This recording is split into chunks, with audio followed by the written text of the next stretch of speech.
안녕하십니까, 엘리엇입니다. 예, 오늘도 뉴스 하나를 갖고 나왔어요. 최근에 뭐 영끌 2030 패닉 바잉 이런 이야기가 한참 회자됐는데 오늘 그거에 관련된 뉴스가 나왔습니다. 일단 뉴스를 하나 보고 시작을 할게요. 뉴스를 하나 틀겠습니다. 지난달 서울에서 거래된 아파트의 약 40%는 30대 이하가 사들인 것으로 나타났습니다. 한국부동산원의 월별 아파트 거래 현황에 따르면 4월 서울 아파트 매매 건수는 4,194건으로 전달보다 6.7% 감소했습니다. 연령대별로는 30대 거래가 전체 34.1%를 차지했고 20대 이하 거래는 5.2%로 집계됐습니다. 30대 거래 비중은 지난 1월 39.6%로 연령별 통계를 발표한 2019년 이후 최고치를 기록했고 이후 34%에서 36% 사이를 유지 중입니다. 예, 뉴스 잘 보셨습니까? 예, 2030 30대 이하가 아파트 거래의 40%를 차지한대요. 이것도 좀 줄은 거예요. 최근에 거래도 소강 상태고 상승 탄력도 많이 둔화돼서 공격적으로 달려들진 않는데 작년 6, 7, 8월 달에 또 연말까지 패닉 바잉 열풍이 불었었죠.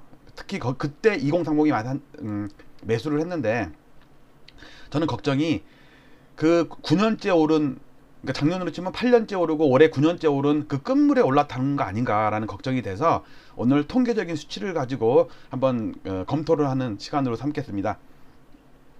일단 제목을 보면요, 거래 비중 40%를 차지하는 패닉바잉 2030 영끌족 끝물에 올라타다.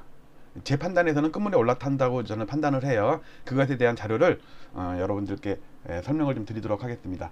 자, 차트를 보도록 하겠습니다. 네, 이렇게 하고, 네, 한 다음에, 네, 왼쪽 아래 저 나오는 게 낫겠죠? 여기 낫나? 예, 이렇게, 예, 요걸 볼게요. 오늘은 위에서 내려다본 거, 뒤통수 보이는 거 죄송하게 생각합니다. 네, 자, 이 자료는 얼마 전에도 제가 여러분께 이제 설명을 드렸던 자료인데 간단히 다시 한번 설명을 드리면, 강남 3구를 예로 들면 법인이 개인한테 매수한 것과 매도한 거의 차이, 즉 누적 순매수, 그러니까 순매수를 월간 순매수는 요 파란색 막대기거든요. 요 빨간색이 있다는 거는 그달에 매수가 더 많았다는 얘기고, 평상시는 매도가 항상 많아요. 왜 그러냐면 법인 보유 물량을 처분하는 거죠. 그러니까 건설사가 땅을 사가지고 뭐 소규모 아파트 뭐 50세대 30세대 이런 거 지어갖고 팔잖아요. 그런 것은 전부 법인 매도 물량에 잡히기 때문에 개인들한테 파는 게 되겠죠. 그러니까 법인이 매입해서 파는 게 아니고 지어서 파는 거죠. 예, 그건데 그거를 누적을 해보면 어떤 현상이 되냐면, 일단 서울시를 보면 파란색 선으로 계속 항상 매도가 더 많게 돼 있어요. 누적 순매도죠. 항상 시장이 좋건 나쁘건, 왜냐면 계속 만들어서 파니까. 근데 최근 들어서 갑자기 더 늘었어요.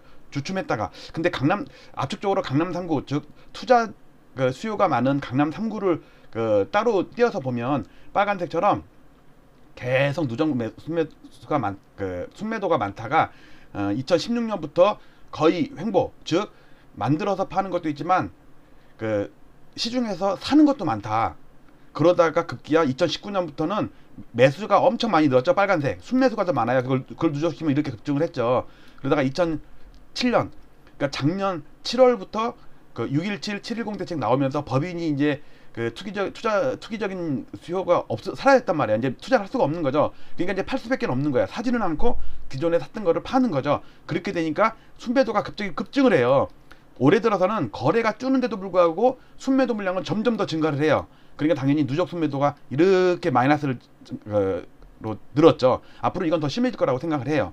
자, 그런데 오늘 제가 저 뉴스를 보고, 그러니까 2030이 거래의 40%, 결국은 이 법인 물량을 누가 받아줬을까 생각해보니까 이거 2030이 법인 물량을 받아준 거예요.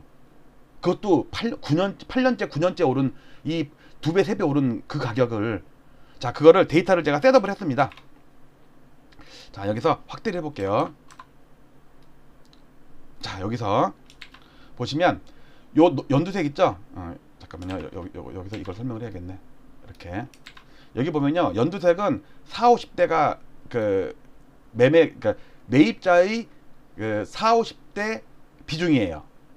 그 다음에 분홍색은 매입자의 30대 이하, 그러니까 2030, 뭐 10대도 뭐 있는데 조금밖에 없죠. 10대는 뭐 증여이라고 그러니까 뭐 부모님이 사갖고 이렇게 해주는 거니까 비중은 작으니까 무시해도 되니까 2030이 다예요.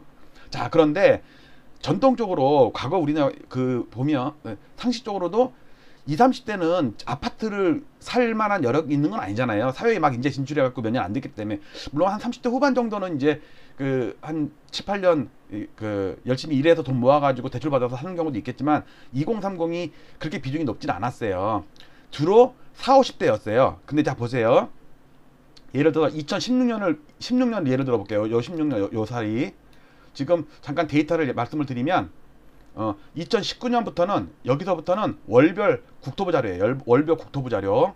그 다음에 2019년, 18년 이전 여기서의 3년치는 직방. 오늘 제가 이제 검색을 해갖고 직방에서 분기별 데이터를 발표한 게 있어요. 그러니까 요거는 3개월마다 하나씩 발표된 거고 여기는 매달 발표된 거예요. 근데 이제 그 직방 데이터는 집합 건물이에요. 그러니까 그 꼭 아파트만 있는 건 아니에요. 그렇지만 제가 판단할 때는 거의 비율은 비슷할 것 같아요. 자, 그 조건으로 봤을 때 보시면 그 40, 50대 비중이 항상 50% 이상이었어요. 50% 이상. 50% 이상이었어요. 그 다음에 20, 30대 비중은 그 한 30% 안팎이었어요. 30% 안팎. 30% 안팎이었다가 2020년 이후로 작년에 비중이 그 2030이 급증을 했어요. 이렇게. 그만큼 당연히 40, 50대나 60대나 다른 그 세대 그 연령대는 비중이 줄었겠죠. 자, 그런데 이거를 좀 그 자세히 다시 보면 좀 축소할게요. 아이고, 다시. 이렇게 놓고 봐도 이제 보이겠죠. 오른쪽만 보세요. 오른쪽. 자, 그런데 일단 차트 설명드리면 국토부 실거래 가격 지수는 이거예요. 급등을 했다가 올 4월부터 꺾이는 걸로 나와요. 잠정치지만 요거는 제가 만든 데이터인데 시가총액 100종목이 100개 아파트이기 때문에 똘똘한 한 채라서 꺾인 게 아직 안 나타났어요. 왜냐면 똘똘한 놈은 계속 뭐 신고가 뭐 호가 올리고 막 이러잖아요. 근데 서울시 전체 아파트의 계약서를 가지고 지수를 만든 국토부 실거래가 지수는 4월 달에 꺾인 거로 나와요. 근데 물론 이제 그 확정치가 5월 달에 나오겠죠. 보름 있다 나오겠죠. 자, 그런데 이제 여기는 이제 법인이 매달 그 순매도가 큰 거고 서울 아파트 그 강남 3구의 누적 순매도가 이렇게 마이너스로 확 꺾였고 서울 아파트도 꺾였는데 최근 들어서는 그 어저께 340건이라고 그랬잖아요. 100건씩 이던 게 갑자기 340건으로 늘었어요. 4월 달에. 거래도 그렇게 많지도 않은데 건수가 엄청 많어. 근데 그러면 요 물량을 누가 받아줬냐? 요 물량을 누가 받아줬냐면요. 요 분홍색이 받아준 거예요. 분홍색이 작년 보세요. 작년에 5월 저점 찍고요. 올라갈 때 6, 7, 8, 9, 10, 11, 12, 1월까지 패닉바이 요 분홍색 늘어난 거 보세요. 분홍색 보세요. 1, 2, 3, 4 보세요. 6, 7, 8, 9, 10, 11, 12, 1. 그러니까 연초까지 작년 하반기부터 연초까지 거의 한 7, 8개월 동안 미친 듯이 산 거야. 10%, 30%에 불과하던 그 매매 비중이 거의 45%까지 갔다가 최근에 올 초에 이제 시장이 잔잔해지니까 이제 막 패닉 바잉은 안 해. 이제 40%로 줄었어요. 어쨌든 이 물량, 이 비중이 10% 이상 15% 정도가 갑자기 늘었단 말이에요. 그러면서 이 매매가 폭등하고 그 물량을 여기서 그 법인이 파는 물량을 내가 볼 때 상당 부분을 거의 반 이상을 영끌족들이 받아준 꼴이 되는 거라고요. 자, 그러면 법인이 선수인가요? 2030이 선수인가요? 법인은 제가 볼 때는 대부분 개인이 법인 사업자 만들어서 임대 사업한 그 사람들이기 때문에 그 뭐랄까 주체이기 때문에 닳고 다른 이 바닥에서 닳고 다른 선수들이에요. 아, 이제 이게 2, 3년 안에는 이제 먹기 힘들다. 이제 털고 나와야겠다. 그 물량을 영끌족들이 그 패닉 바잉을 불러일으켜 가지고 넘기 꼴이 된 거라고요. 자, 그래서 지금 방금 전에 봤던 뉴스 4월 서울 아파트 거래 40%는 30대 이하 2030이에요. 그것도 줄은 거야. 최근에 올 들어서 거래가 확 줄고 이제 패닉 바잉 열풍은 아니에요. 이제 그러면 신고가가 나오면서도 막 하락하는 거래도 많이 나오니까 섞여가지고 시장은 지금 잔잔해요. 오히려 오히려 국토부 실거래 가격 지수는 4월 달에 꺾인 거로 나오죠. 5월 달에도 좀 꺾였, 잠정치지만 꺾였을 확률이 되게 높아요. 자, 그래서 오늘 제가 짧게 원포인트 요 뉴스거리 하나 나와가지고 기존의 법인 개인 그 매매 물량 여기다가 데이터를 더 업데이트 시켰어요. 연령대별 매매 비중을 거기다 얹혔더니 법인이 매도하는 거랑 그 패닉 연글 2030이 패닉 바잉 한 거랑 딱 들어맞죠. 데이터는 못 속여요. 그냥 대충 감으로 2030만 했겠냐 뭐 법인이 그랬어 막뭐 이렇게 막 이렇게 묻어가려고 이렇게 뭐 다주택자들이나 수의 세력들이나 이런 유튜버 전문가들이나 뭐 대학 교수님들이나 이렇게 나와서 하는 전문가들은 이렇게 막 덮으려고 하는 게 많이 보여요. 그런데 데이터는 못 속여요. 근데 이 후유증이 당장은 안 오죠. 당장 뭐 몇 달 더 올라가지고 기분 좋을 수도 있어요. 근데 그 패닉 바잉 한 사람들이 뭐 6개월 있다 팔려고 산 건 아니잖아요. 2년, 3년, 5년을 보고 뭐 길게는 10년 이상을 보고도 샀을 텐데 너무 비싼 가격에 그 작년 말 올 초에 샀을 때 그 집주인이 그 아실에 보면은 내가 산 집이 그 집주인이 얼마에 샀다가 나한테 판지를 알 수가 있거든요.